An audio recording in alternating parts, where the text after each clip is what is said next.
October, it's a promise to myself that I'm gonna make it through the winter. Yeah, I'm gonna make it. I plant bulbs in November and I cross my fingers. I hope I'm gonna make it through the winter. I hope I'm gonna make it. I buy seeds in December and I pray to a God I don't know. Lord, I wanna make it through this winter. Lord, I wanna make it. Though it's dark outside, though I can't run and hide from my feelings, though I'm sick to death of myself and my loneliness, you know I'm gonna make it. Well, I trust that by the summer I will see your face again, 'cause I'm gonna make it through this winter. Yeah, I'm gonna make it. I'll feel the warmth and splendor and I'll let the light back in. Oh, I'm gonna make it through this winter. Yeah, I'm gonna make it. Though it's dark outside, though I can't run and hide from my feelings, though I'm sick to death of myself and my loneliness, you know I'm gonna make it.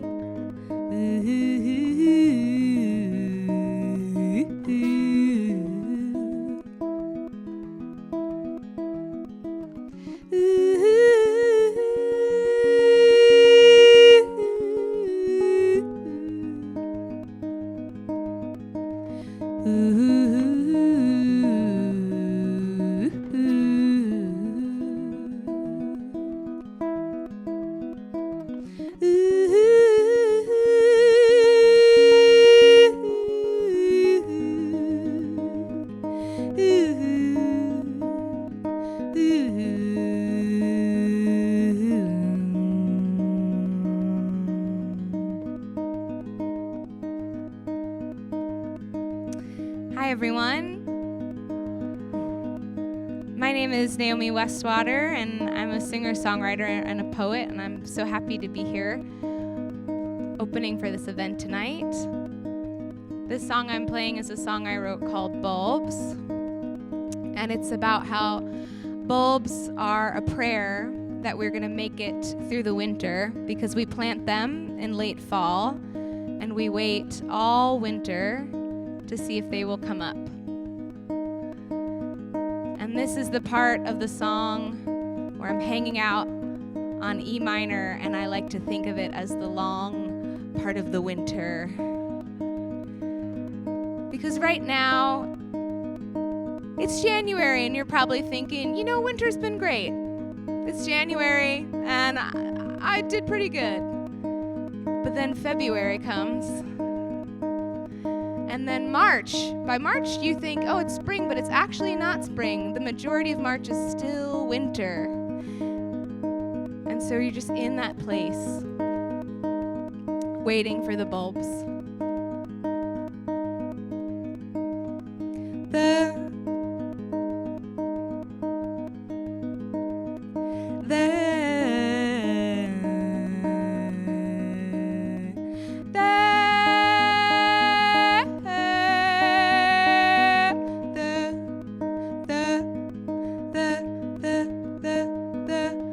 Bulbs will turn to flowers and my bare feet will touch the ground. Good God, I wanna make it through this winter. You know I'm gonna make it. Oh, I hope I make it through this winter.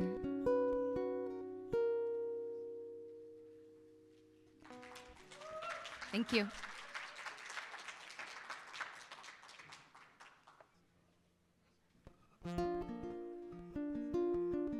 This song is a queer love song, and it's called Eat My Cake, which is appropriate because you're all eating cupcakes, and maybe some of you are also queer eating cupcakes.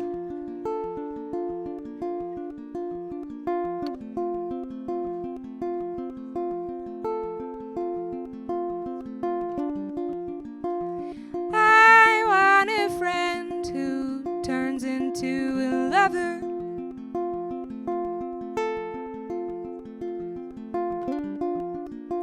And I want to wake up sober next to her.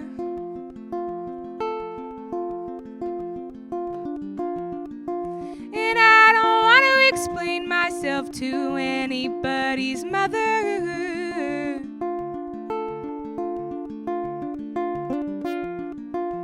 This is how I'm going to spend my summer.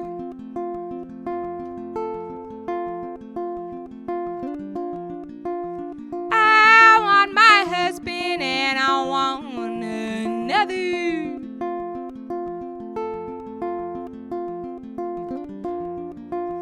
I want to eat my cake in bed and then I'll have her.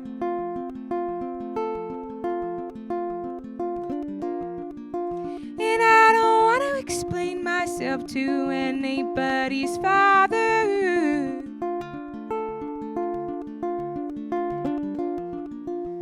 I can take care of them both. I am a fighter. Oh, and everything's changed. Oh, and everything's changed. Oh, and everything's changed. Oh, and everything's changed. But you're still the same.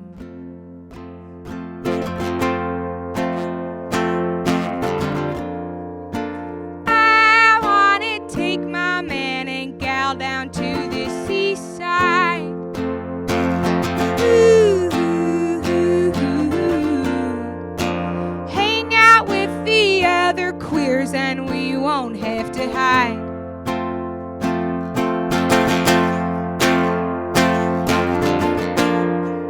And I don't want to explain myself to anybody.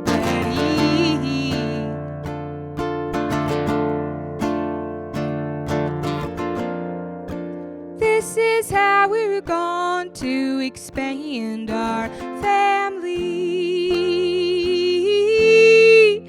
Oh, and everything's changed. Ooh, and everything's changed. Oh, and everything's changed. Oh, and everything's changed. Oh, everything's changed. Oh, and everything's changed. Oh, everything's changed. Oh, and everything's changed. But we're still the same.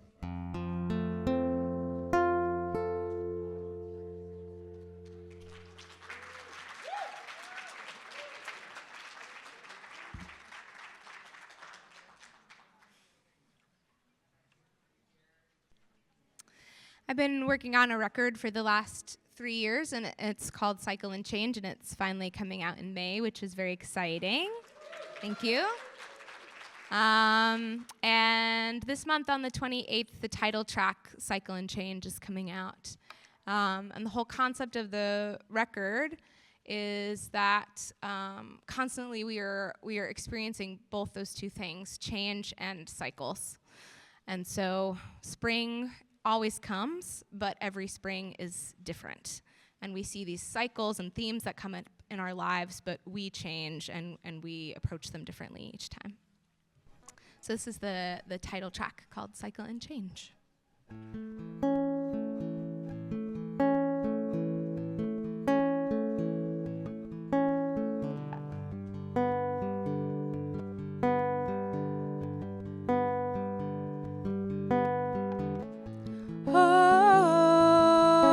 Holy basil in the moonlight.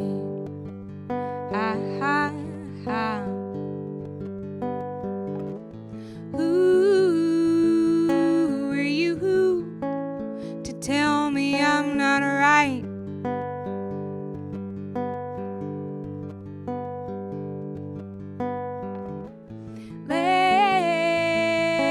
Lavender coming up from the ground.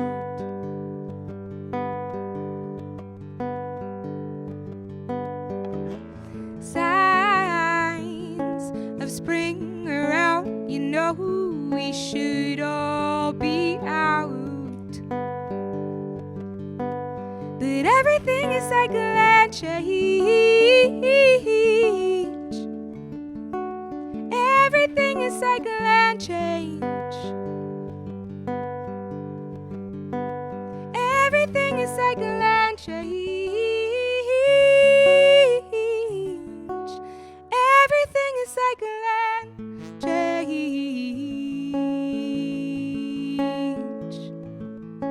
And change.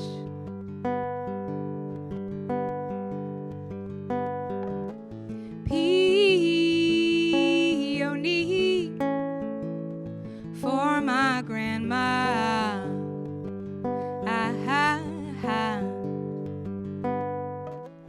I still feel her, so I know she can't have gone too far.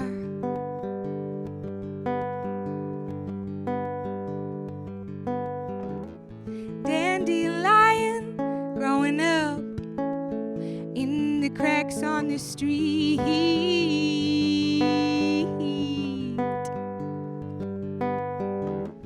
Thank you for this message. I know I'm not weak. Everything is cycle and change. Everything is cycle and change. Everything is cycle and change.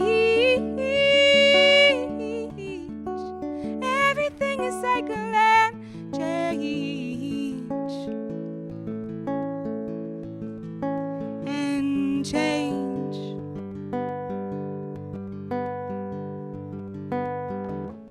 Raspberry, she grows strong and deep.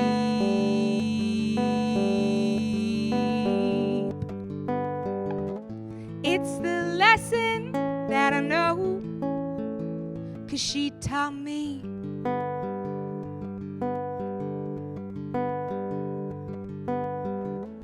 Here I am 10 months later, in this body, in my body.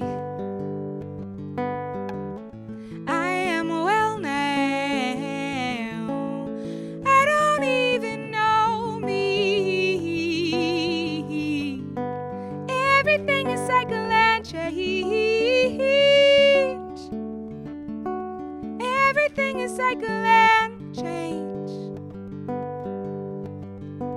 Everything is cycle and change. Everything is cycle and change.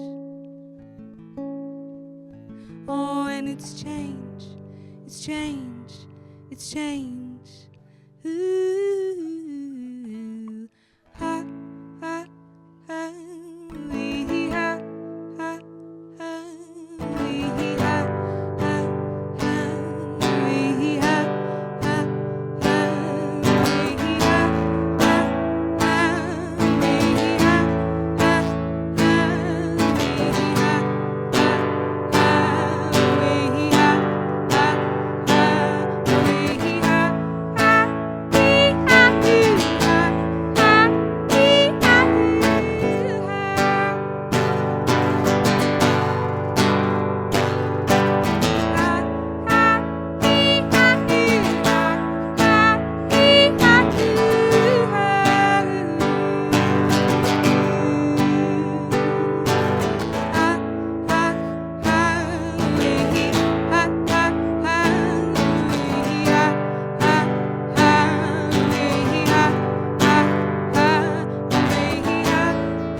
Thank you.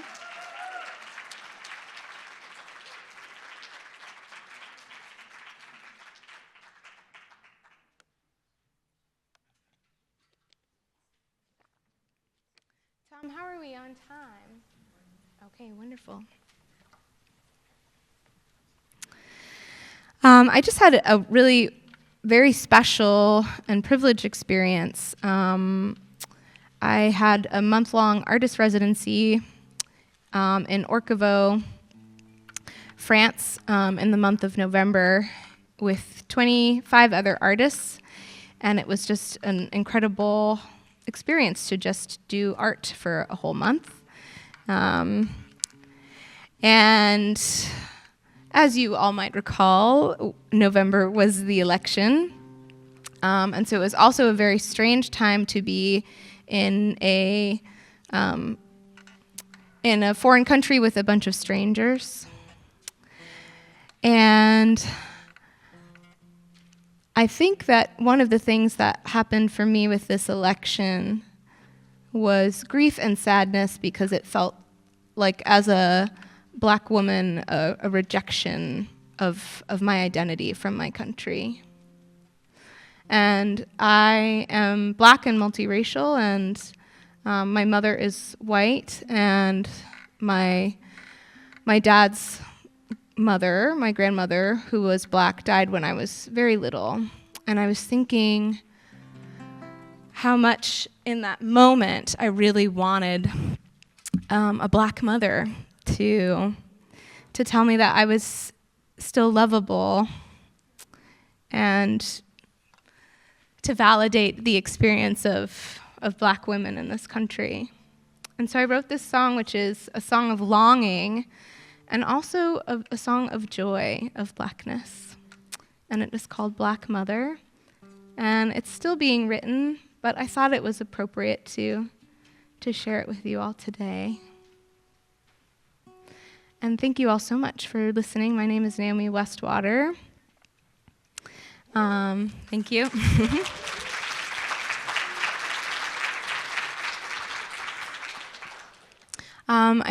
I curate a series called Reclaiming Folk, which is celebrating and honoring people of color in folk music. And we're going to be doing a free and open to the public show on March 22nd in collaboration with the Mayor's Office of Arts and Culture at the Boston Public Library. So I hope to see all of you wonderful people there. And this is my song, Black Mother.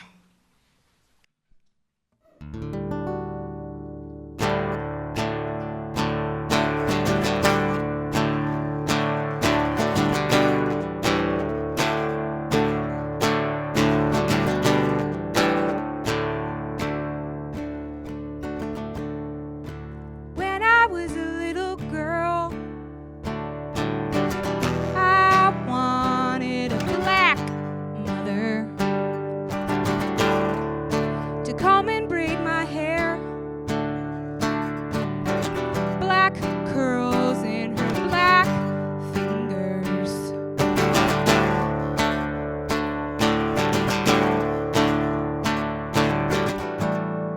and she would say, "You're beautiful, just the way you are, 'cause that's the way I am."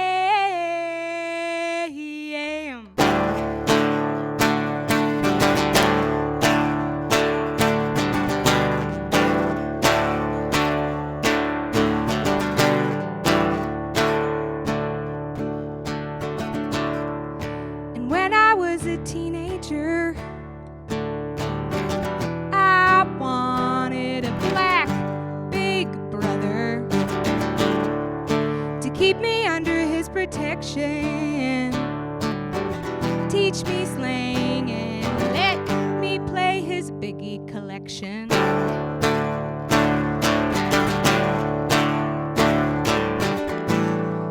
And he would say, "You're wonderful, just the way you are, 'cause that's the way I am."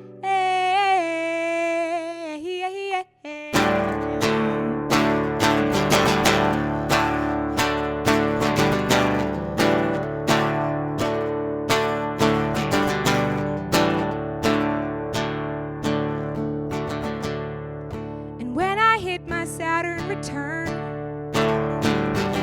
I wanted a black lover, lips on lips and skin on skin. Sunday mornings under the covers with them,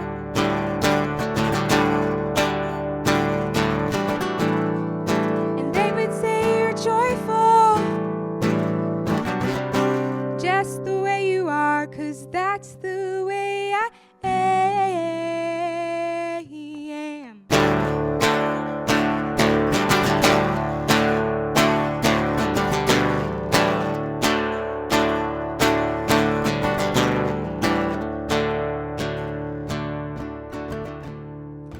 Now that I'm a grown-ass adult, I want a black grandmother,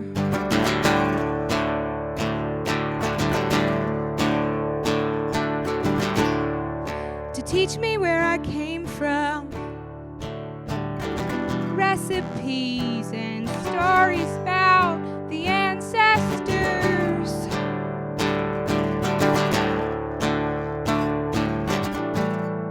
And she would say you're powerful, just the way you are, 'cause that's the way I am.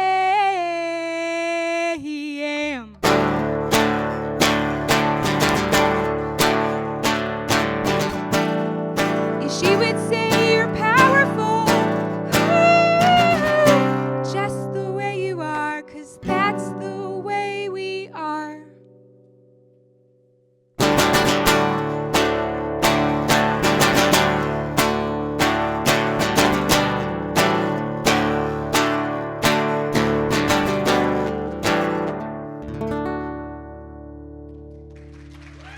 Thank you.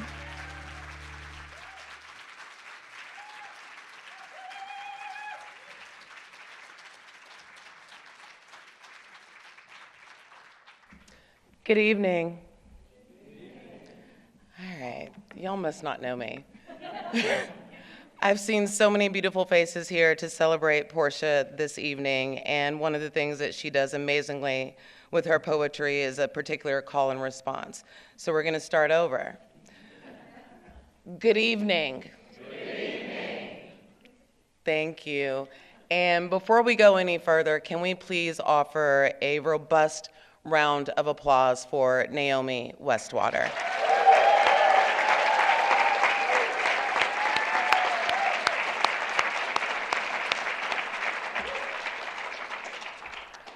My name is Theo Tyson, and I am the Curator of Fashion Arts here at the Museum of Fine Arts Boston, and we are truly honored to be hosting this evening's event, celebrating the one, the only, Porsha Olayiwola.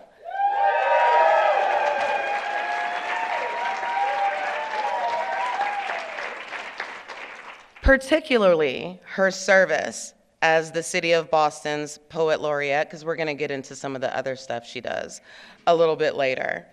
But founded in 1870, the Museum of Fine Arts Boston stands on the historic homelands of the Massachusetts people, a site which has long served as a place of meeting and exchange among different nations. As a museum, we acknowledge this long history of the land that we occupy today, and we seek ways to make Indigenous narratives more prominent in our galleries and our programming. We can all learn more about the Massachusetts people who continue to be stewards of this land by visiting massachusettstribe.org. And this evening, on this land, in this moment of welcome and thinking about Naomi and your last piece, Black Mother, the wealth of ancestral memory and power that we bring to this place, the MFA has had the pleasure of working with Porsha on a number of endeavors over the years. From the first time that I encountered her work in Women Take the Floor, to MFA late nights with our fabulous public programming team, to most recently, Twerk Villanelle from 2019, that was in her book, I Shimmer Sometimes Too, On View and For Women, New Musings on Blackness, that was just upstairs this summer and fall. in the Krupp Gallery. We are at, go, yes.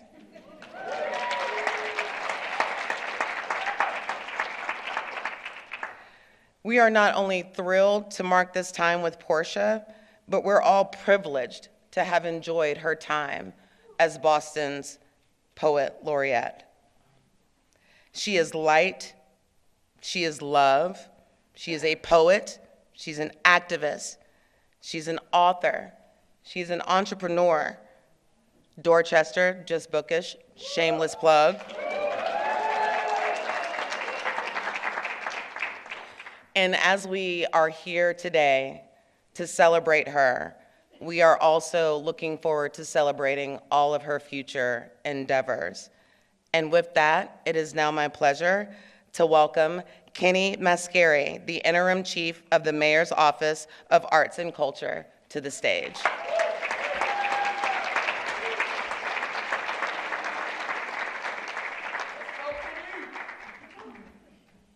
Wow, I can't see anyone here. There are people here, right? There are few people that I know that can sell out a 300-person auditorium with a promise to recite poetry. Again, I'm Kenny Mascari. I'm the Interim Chief of Arts and Culture for the City of Boston. Thank you. And before I gush about Porsha, I just want to give my deepest thanks to Kristen Hoskins, Director of Public Program at the MFA, and everyone who made tonight possible. We are grateful to have partners like you. Thank you to Bing Broderick from JustBook-ish for stepping in and making sure we had Danielle and Porsha's book available today, and they will be signing copies in the lobby after the event. So make sure you stand after me to get your signing. Thank you, David Leonard, the president of the Boston Public Library, who's such a great friend to the Poet Laureate program, and who you will be seeing more of too a little later. The hugest of thank yous to Tom Johnston, who runs this amazing program and works tirelessly behind the scenes to put on a series of events like this one. And if you see him tonight, you can wish him an early happy birthday.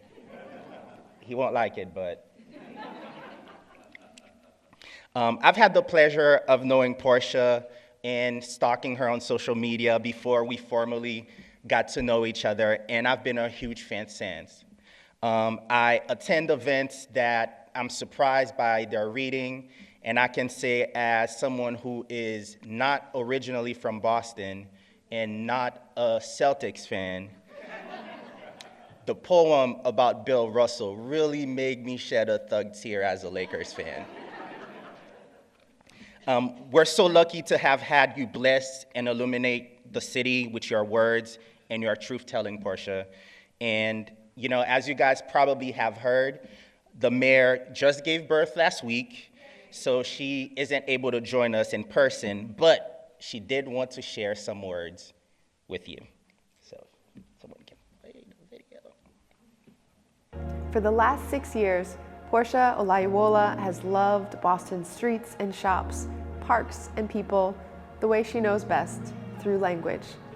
As our Poet Laureate, Porsha pushed us to see our city as the page, bright with endless possibility.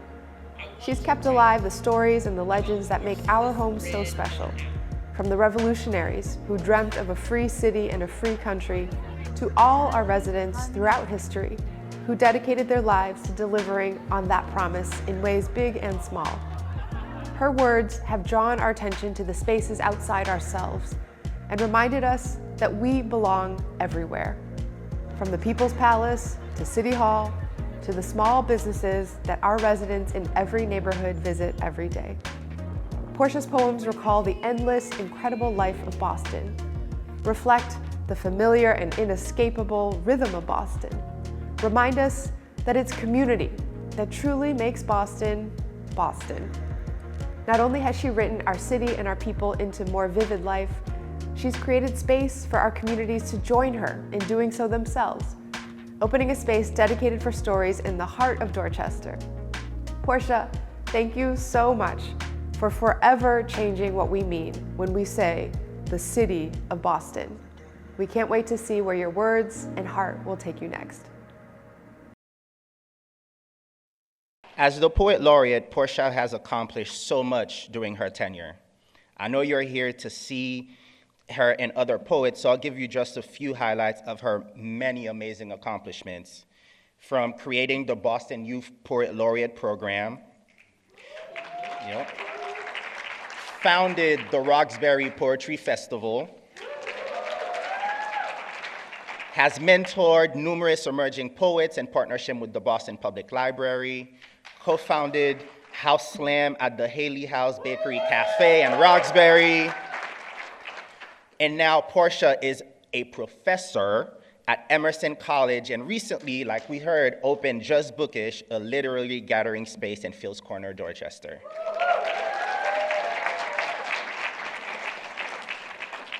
Porsha has also taken home a slew of awards and accolades, including the 2014 Individual World Poetry Slam Champion, 2015 National Poetry Slam Champion, one of Boston's most influential people of color by GK100 in 2018, the 2020 Poet Laureate Fellow with the Academy of American Poets, the 2021 Isabella Stewart Gardner Museum Artist in Residence, and authoring a published poetry collection titled I Shimmer Sometimes Too.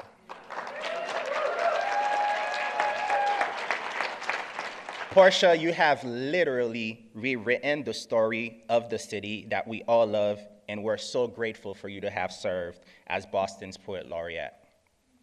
In honor of all you have done for our city, we present you with this official proclamation that today, January 23rd, 2025, is Porsha Olayiwola Day in the city of Boston. Please come accept this proclamation.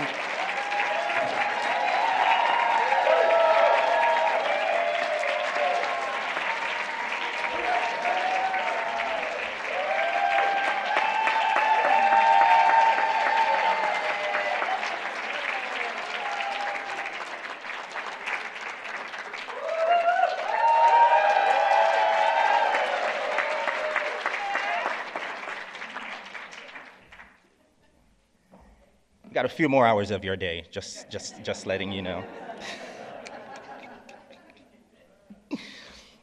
Thank you. And now I think we have a reading with the Youth Poet Laureate. Oh, so let me welcome Crystal Valentine first for some few words. Crystal?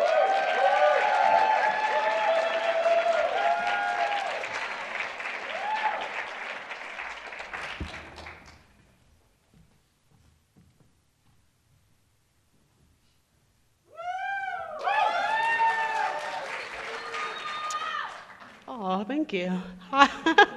So I have the privilege of introducing Parker, our poet, youth poet laureate. But before I do that, I really just want to say I've known Porsha for a very, very long time. I'm going to try not to get emotional. She puts an incredible amount of intention into every single thing that she does. From building a bookstore or building a slam team. Sometimes she'll ask me, is this the right thing? You know, are we making sure that all the voices that need to be included are included?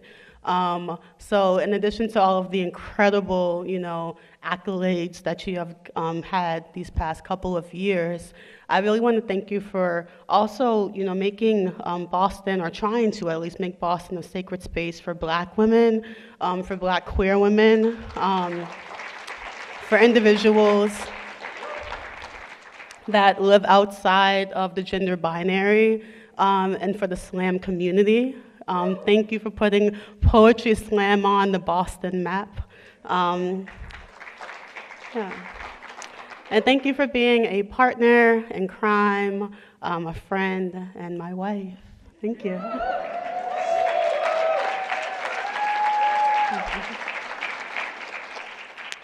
So now on to Parker.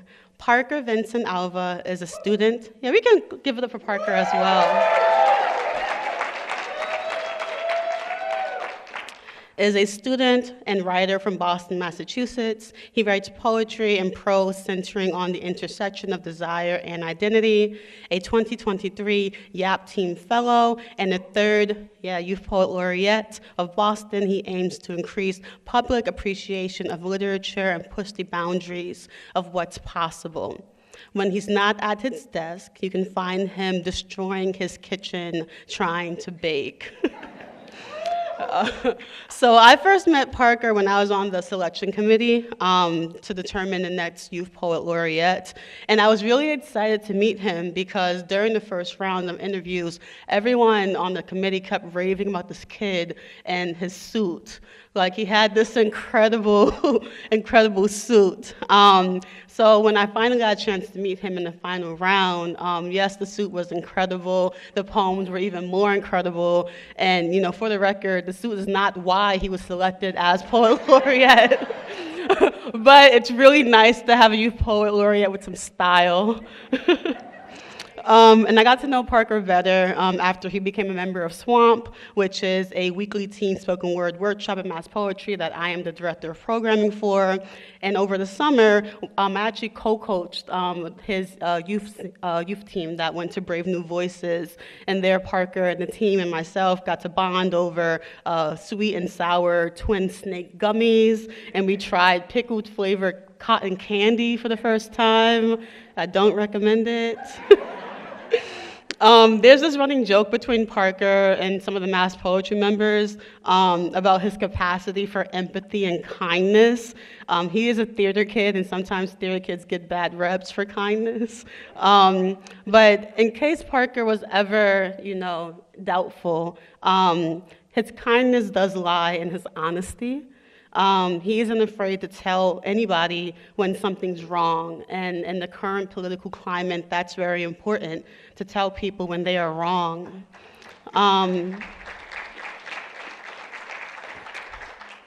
His kindness lies in the thoughtfulness that he extends to his friends. It lies in the humor that he uses to elevate a sad or tense moment. So I do want to thank Parker for always having an opinion, no matter what. I want to thank Parker for bringing back teenage angst. And I really want to thank Parker for showing young poets that they are the most important voices in this time period right now. So I'm grateful to know Parker, and once you see his performance, you'll be grateful to know him as well. So everybody, Parker, Vincent, Alva. I just want to speak on how grateful I am to be here today with you. I've grown up in Boston my whole life. It's my favorite city in the world. It's my favorite place in the world. And I'm so grateful to share it with people like you who maybe you're not from here originally, but you moved here and you love here and you live here now. And I love this city and I love this space. And I'm just so grateful to get to be here with you guys. And that's really what I want to say, especially in this museum, which is such a Boston institution.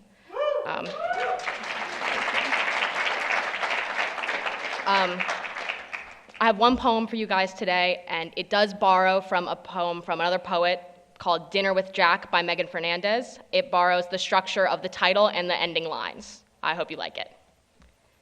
TV with Toby, after Dinner with Jack by Megan Fernandez. Colin makes a risky joke, and even though we respect it, we can't laugh. There's no point in changing the channel. We are too warm and lazy like cats, missing what we have back home, lapping up the weekend like Boston's sink tap. Michael is always funnier the second time around. We agree on this. If I smoked cigarettes, I would take a long drag and groan, like maybe it was meant to be cinematic.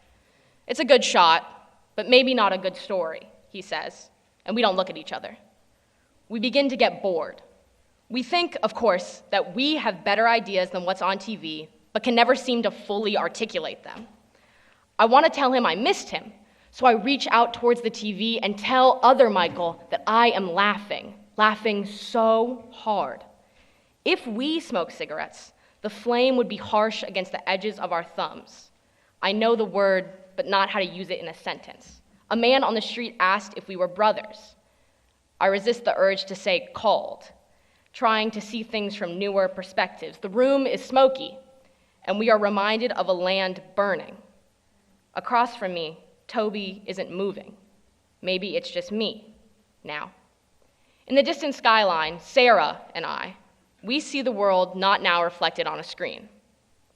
I miss Metro cards. I'm not trying to pass through, just towards. One leg crossed over the other, a train lingering in Connecticut, so maybe lingering nowhere at all. My face reflected in the snow, a reminder that land is burning and the other half is freezing. Part of it is like time. Michael's bit felt so much longer than Sarah's bit, but maybe it isn't. Maybe we fell asleep. Probably, we just didn't care for one as much as the other. If you're not looking at the TV, of course the screen isn't on. Toby makes a risky joke, and even though I respect him, I just can't make myself laugh. It's something about kids dying somewhere we aren't. Jesus, I say, and smile with all my teeth. Jesus, I say, and smoke another pack. Jesus, I say, and stare into the camera. Jesus, I say, I'm a movie star, really. Jesus, I say, and I roll over like I've died. Jesus, we say, and the lights turn off. Thank you.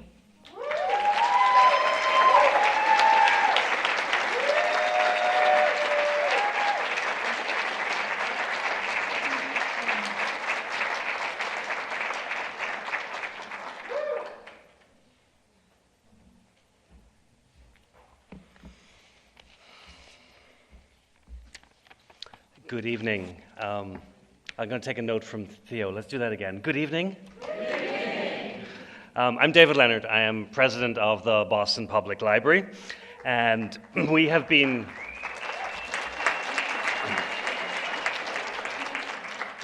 deeply engaged with the Poet Laureate program since its very inception. Porsha is actually the third Poet Laureate of the city of Boston. We're thrilled to be in continued partnership with the Mayor's Office of Arts and Culture, many staff here tonight helping make this program occur, as well as with our hosts here at the Museum of Fine Arts. Now, I'm always prompted by a moment of reflection when asked to participate in a poetry reading or a poetry-focused event. And I'm struck that the relationship between reading and writing is pretty symbiotic. You can't really have reading without writing. You can't really have writing without reading. But poetry is a craft with words in its very own special way. We know that poetry is expressive, relies on deliberate cadence and rhythm, and explicitly taps our passions and feelings. But I've also learned over these years, following this program, that maybe there are two separate forms of poetic expression. Sometimes they completely overlap, and sometimes they're a little bit different. In one form, the challenge is to enshrine and encode in written form a poem to be read or recited.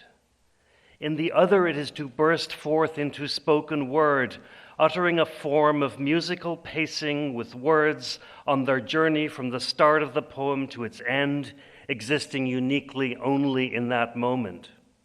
That is entirely about expression and connection. In addition to just meeting our current Youth Poet Laureate, who we just heard from, I'm thrilled tonight to have the opportunity to introduce not one, but two City of Boston Poet Laureates. Danielle Legros-Georges is a Haitian-born American poet, essayist, and academic. She's a professor of creative writing in the Lesley University MFA program in creative writing. During her laureate tenure of 2015 to 2019, she worked on reflecting the vibrancy and life of the city of Boston, her commitment to the community and to the city's diversity.